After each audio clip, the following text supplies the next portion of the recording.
नहीं आए, कोई बात नहीं जो नहीं आए, तो जो लोग इस कुंभ में आए हैं, आए हुए भक्तों का जो घर बैठे दर्शन कर लेगा, तो दर्शन उन भक्तों का कर लेने से जो कुंभ नहा कर आए हैं, तो उन्हें भी घर बैठे केवल दर्शन करने से उनको भी कुंभ दरस परस का पुण्य मिल जाएगा। हम तीर्थ नहीं जा पाते, कोई बात नहीं, जो तीर्थ जाते हैं हम उनका दर्शन कर लें। बात सही है? हम तीर्थ नहीं जा पा रहे हैं, जो गए हैं हम उनको प्रणाम करें, उनके प्रति श्रद्धा का भाव रखें। दासानुदासो भवितास्मि भूया, या तो भगवान के बन जाओ या तो भगवान के भक्त के बन जाओ, या तो भगवान की सेवा कर लो तो तुम्हारा उद्धार होगा, वरना भगवान की सेवा ना कर पाओ तो भगवान के भक्तों की सेवा कर लो। किसकी सेवा कर लो? या तो भगवान की या तो भगवान के भक्तों की। पर आप जितने लोग बैठे हैं आप सभी परम भक्त हैं, और आप सभी भक्तों का दर्शन ये दास अनिरुद्ध करके कृतार्थ हो रहा है, पवित्र हो रहा है। आप सभी का दर्शन कल्याणकारी है। आप सभी भक्तों को बारंबार नमन, कोटि कोटि वंदन आप सभी को। कच्छा की गंगा में हमारे परीक्षित बनकर के श्री मान प्रसिद्ध नारायण दुबे जी, आपके पूज्य पिताजी श्री दूधनाथ दुबे जी, श्री प्रसिद्ध नारायण दुबे जी की धर्म पत्नी श्रीमती गीता दुबे जी, ग्राम ककरा दुबावल दुर्वासा ऋषि की पावन धरती से आप हैं, और आप परीक्षित बन करके अपने पूर्वजों का कल्याण कर रहे हैं भागवत सुन करके। माघ का महीना है, माघ के इस माह से जैसे आपने मकर संक्रांति मनाई, उस दिन से सूर्य उत्तरायण हो जाते हैं। क्या हो जाते हैं? सूर्य भगवान उत्तरायण। अभी सूर्य भगवान क्या चल रहे हैं? उत्तरायण। सूर्य उत्तरायण जब होते हैं तब सारे शुभ कार्य प्रारंभ हो जाते हैं। यह देवताओं का दिन होता है। दीपावली के बाद जो बड़ी एकादशी आती है वह देव उठनी एकादशी कहलाती है। कौन सी एकादशी? देव उठनी का मतलब है कि देवताओं के 4 बज गए। देवताओं का दिन, हमारा जब 6 माह गुजरता है ना, तब देवताओं का एक दिन गुजरता है।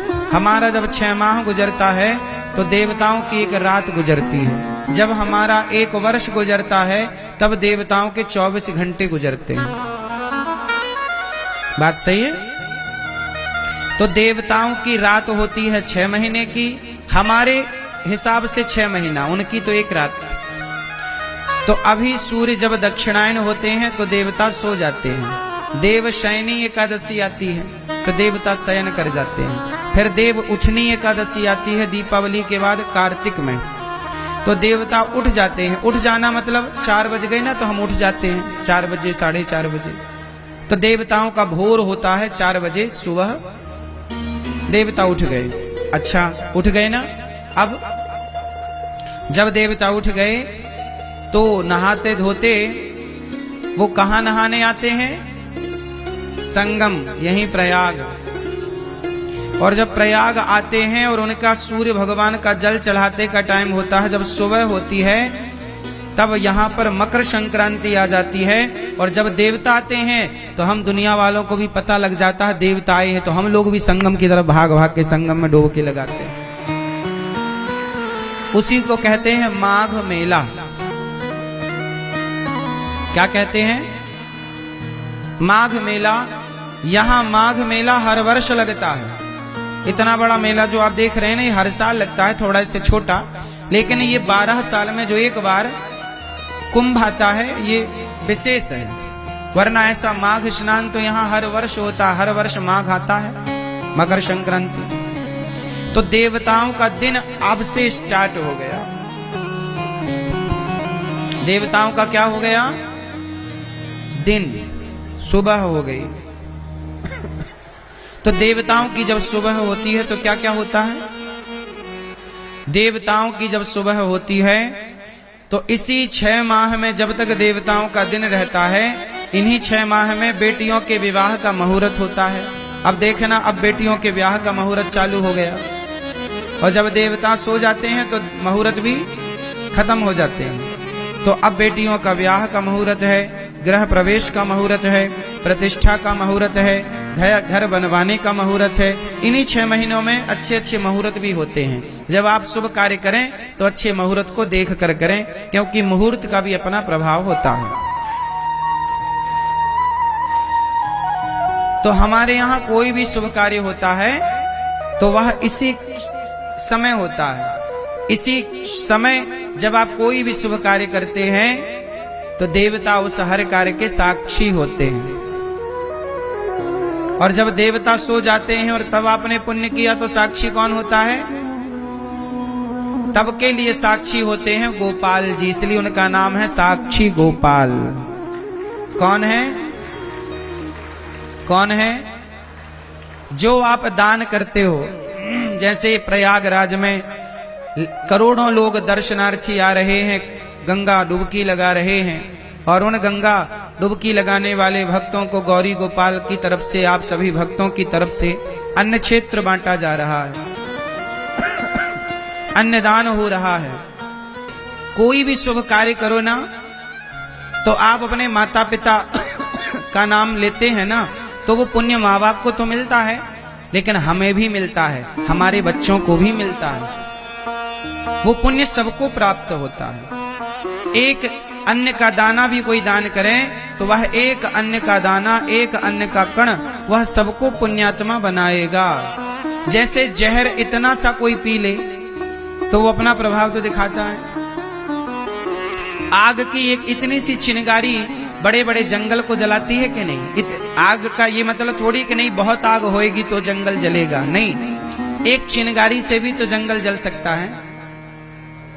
जरूरी थोड़ी है कि 1 किलो आग ही हो। उसी तरह जैसे एक चिंगारी से बड़ा जंगल जलकर भस्म हो सकता है, उसी तरह अन्नदान में अन्न का एक दाना। सुदामा जी ने श्री कृष्ण को कितना दान किया था? बोलो। घर से लेकर गए थे 4 मुट्ठी लेकर गए थे। कितनी मुट्ठी? सुदामा जी कृष्ण को कितनी मुट्ठी? 4 मुट्ठी लेकर गए। 4 मुट्ठी चावल लेकर गए, तंडुल लेकर गए, जिसे सामान्य भाषा में आज हम लोग पोहा कहते हैं ना, चिवड़ा।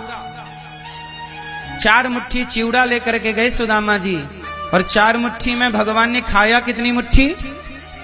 केवल 1 मुट्ठी। 1 मुट्ठी स्वयं भगवान खाए, बाकी की 3 मुट्ठी रुक्मणी जी को दिया, कहा सब में बांट दो। 4 मुट्ठी सुदामा देते हैं और भगवान सिर्फ 1 मुट्ठी खाते हैं। 1 मुट्ठी चिवड़ा खाए भगवान, चावल खाए भगवान। उस 1 मुट्ठी के बल पर सुदामा जी को इतना दिया, एक दाने के बदले करोड़ करोड़ गुना करके दिया। 1 दाने के बदले करोड़ गुना, 1 दाने के बदले।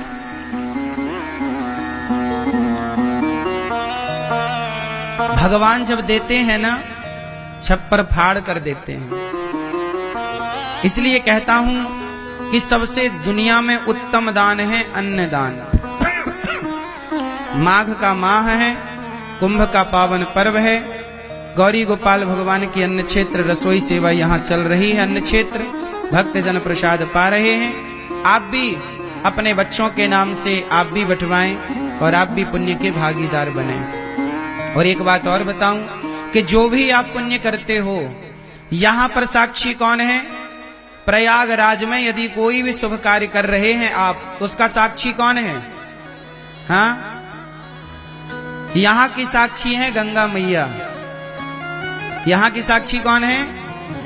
यहाँ की साक्षी है गंगा मैया, यमुना मैया और सरस्वती मैया।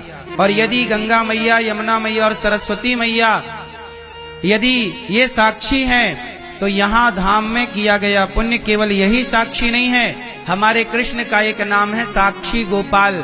हर पुण्य की साक्षी भगवान स्वयं बनते हैं, सबूत गवाह। भैया मैंने देखा है कि इन्होंने पुण्य किया। आपका एक एक पुण्य का गवाह कौन बनेगा? भगवान का नाम क्या है? साक्षी। या तो देवता साक्षी हैं।